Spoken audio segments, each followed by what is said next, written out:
আইন শৃঙ্খলা পরিস্থিতির কথা যেটা বলছেন, সেটা আমরা মনে করি যে ডিসেম্বর আস্তে আস্তে থিংস উইল সেটেল ডাউন। যারা মারামারি করছে, যারা গোলমাল করছে, তারাও একটা মেসেজ পেয়ে যাবে তো আলটিমেটলি।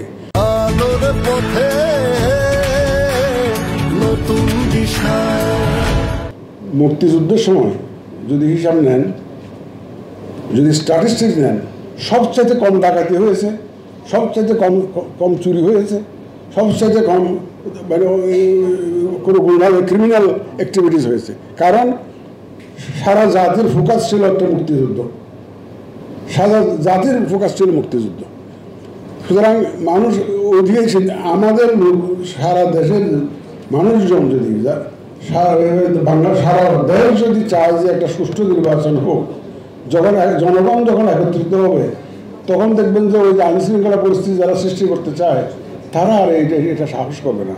এবং আমরা by the time election date comes, আমরা ইনশাল্লাহ আপনাদেরকে সাথে নিয়ে এমন একটা জোয়ার সৃষ্টি করব, মানুষের ওই ভোট ছাড়া আর কোনো জিনিস চিন্তা থাকবে না। আমি সেদিন পরশু দিন আমার গ্রামের বাড়িতে গিয়েছিলাম, আমার একটা ছিল, আব্বা আমার বার্ষিক দোয়া মাহফিল ছিল, গেছিলাম। একটা স্কুলের আছে, আমাদের স্কুলের পুরস্কার বিতরণী।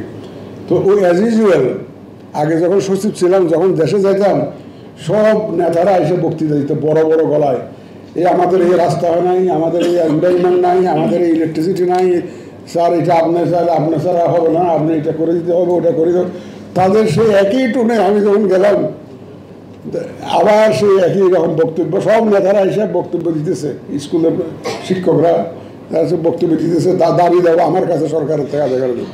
তো আমি মনে মনে হাসলাম। তারপরে আমি বললাম যে আপনারা অনেক দাবি দেওয়া দিলেন, এটা আমি যখন সরকারে ছিলাম, সরকারের অংশ ছিলাম, কিছু নিজের ক্ষমতা বলে করেছি, আর কিছু বন্ধুবান্ধবরা সুপারিশ করে করেছি।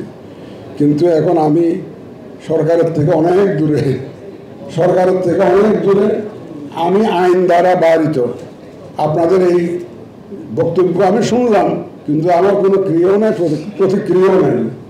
আমি কোনো মন্তব্য করবো না, শুধু একটা মন্তব্য করবো, আপনারা ভালো লোককে নেতা বানান, আপনাদের সব দাবি পুরো হয়ে যাবে, ওই নিজে করবে। যোগ্য লোককে ভোট দেন, সৎ লোককে ভোট দেন, আপনাদের যা যা চাওয়া ওই লোকে পূরণ করে দেবে। সেইটুকু আমি বলতে পারি যে সত্যতা। কিন্তু আমার কাছ থেকে যেটা চাইছেন, আমি এই ব্যাপারে আমি কোনো মন্তব্য করতে রাজি নাই। আমি পারবো না এগুলো নিয়ে আপনাদের কোনো বাধা দিতে পারবে, কোনো মন্তব্য করতে।